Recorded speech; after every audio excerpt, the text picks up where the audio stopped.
Mega History Presents. In the twilight of the 19th century, a girl named Margaretha Zelle was born in the quiet Dutch town of Leeuwarden.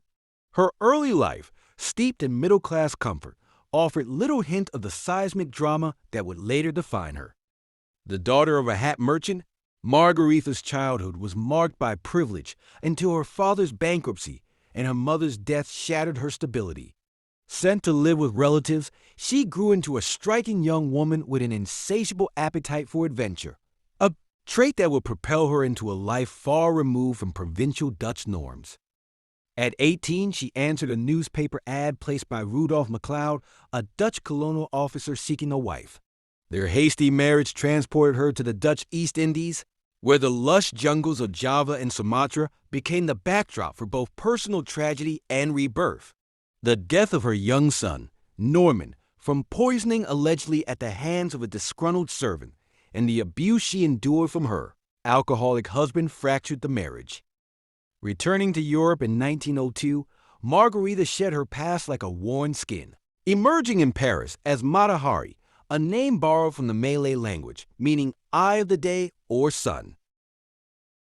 Paris in the early 1900s was a city pulsating with artistic fervor and decadence, and Matahari seized its spirit. She reinvented herself as an exotic dancer, weaving a fabricated narrative of being a Javanese temple dancer raised in sacred rituals. Her performances, a blend of pseudo-Indonesian mysticism and calculated eroticism, mesmerized audiences. Clad in little more than jeweled breastplates and translucent veils, she danced with a hypnotic allure, her movements oscillating between innocence and provocation. The Parisian elite flocked to her shows, and soon she became the city's most sought-after courtesan, her bedchamber a revolving door of military officers, politicians, and wealthy industrialists. Yet beneath the glittering facade lay a woman navigating a precarious existence, dependent on the whims of powerful men.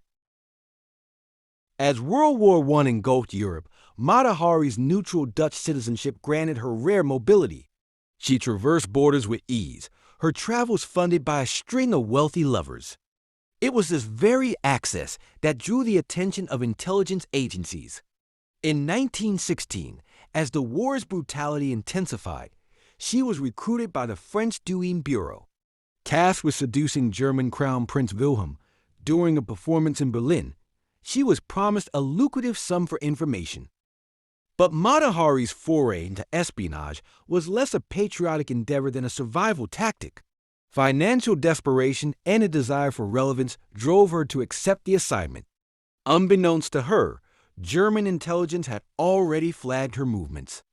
When she arrived in Madrid later that year, she was approached by Major Arnold Kahl, a German attaché, who offered her 30,000 francs to spy for Germany. Strapped for funds and ensnared in a web of double dealing, she accepted a decision that would seal her fate.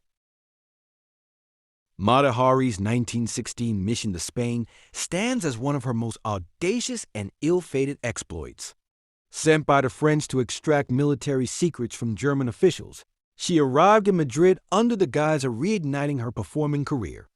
The city, a hotbed of wartime intrigue, teemed with spies, diplomats, and opportunists.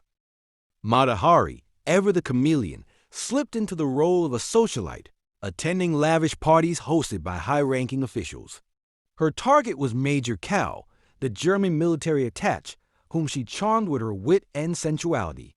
Over candlelit dinners and clandestine meetings, she coaxed him into revealing details of German operations, including the deployment of U-boats in the Mediterranean.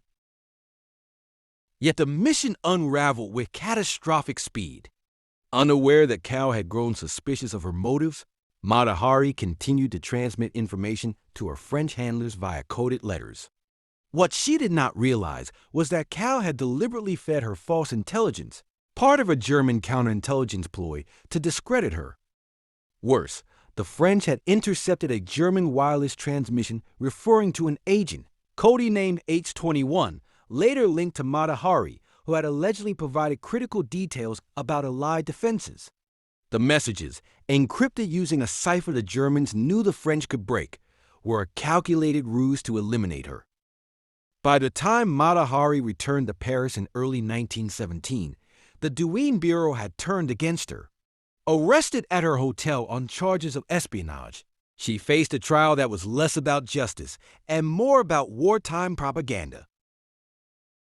The prosecution's case hinged on circumstantial evidence, the intercepted H-21 telegrams, her financial transactions with German officials, and her notorious reputation. Mata Hari defended herself with characteristic defiance, arguing that her interactions with German agents were part of a scheme to gather intelligence for France. "A courtesan I may be," she declared, "but a traitor? Never." Yet the court, swayed by misogynistic stereotypes and the public's hunger for a scapegoat, found her guilty. On October 15, 1917, at the age of 41, she was led to a firing squad in Vincennes. Dressed in a tailored suit and gloves, she refused a blindfold, meeting death with a gaze as steady as her legend. Mata Hari's execution marked the birth of a myth. To some, she embodied the dangers of female sexuality unleashed. To others, she was a victim of patriarchal vengeance. Yet her cultural imprint is indelible. Mata Hari became the archetype of the femme fatale, her name synonymous with seduction and betrayal. Films, novels, and scholarly works have dissected her life, often blurring fact and fiction. In the 1930s, Greta Garbo immortalized her in Hollywood. Decades later, feminist scholars reclaimed her as a symbol of female agency in a male-dominated world. Her story resonates in an era grappling with themes of exploitation, misinformation, and the weaponization of sexuality. Today, Mata Hari's grave in Paris remains a pilgrimage site adorned with flowers and notes from admirers. In 2017, on the centenary of her death, a campaign to pardon her gained momentum, though it was ultimately denied.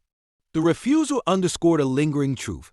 Mata Hari's power lies not in her exoneration, but in her enigma. She was neither wholly innocent nor irredeemably guilty, but a complex woman navigating the intersecting forces of love, survival, and ambition. Decades after her death, Mata Hari's life continues to provoke debate. Was she a cunning spy who manipulated men for profit, or a scapegoat condemned for defying societal norms? Did she truly pass secrets that cost lives, or was her greatest crime her refusal to conform? The answers may lie buried in the archives of war, yet perhaps they matter less than the questions themselves. Mata Hari's story is a mirror reflecting the tensions of her time and ours. In a world still quick to judge women who wield their sexuality as power, her legacy endures as a cautionary tale and a testament to resilience. She remains, as she once proclaimed, a woman who loved too much, too freely, and without apology. As the echoes of Mata Hari's story fade into history, her legacy lingers a haunting reminder of how easily truth becomes myth and how power, desire, and fear intertwine in the shadows of war. Was she a master spy, a pawn of nations, or simply a woman who dared to live on her own terms? The answer, like Mata Hari herself, remains elusive, wrapped in the silks of her own creation. Her life challenges us to question the narratives we inherit, to look beyond the labels of traitor or temptress, and to see the fragile humanity beneath the legend. If her story has captivated you, consider this. History is not just written by the victors, but by those who dare to listen to the whispers of the silence. Share this video to spark conversations about the women history has judged too harshly, the stories reduced to scandal, and the truths buried beneath prejudice.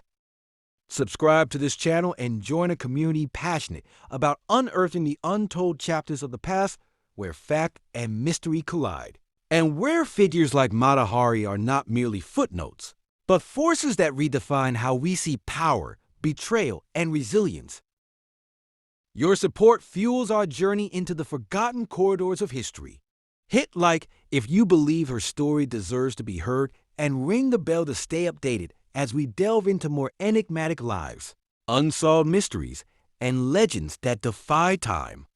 Until next time, keep questioning, keep exploring, and remember, the most compelling stories are often those that lie just beyond the edge of certainty. Stay curious. Stay engaged. The past is waiting.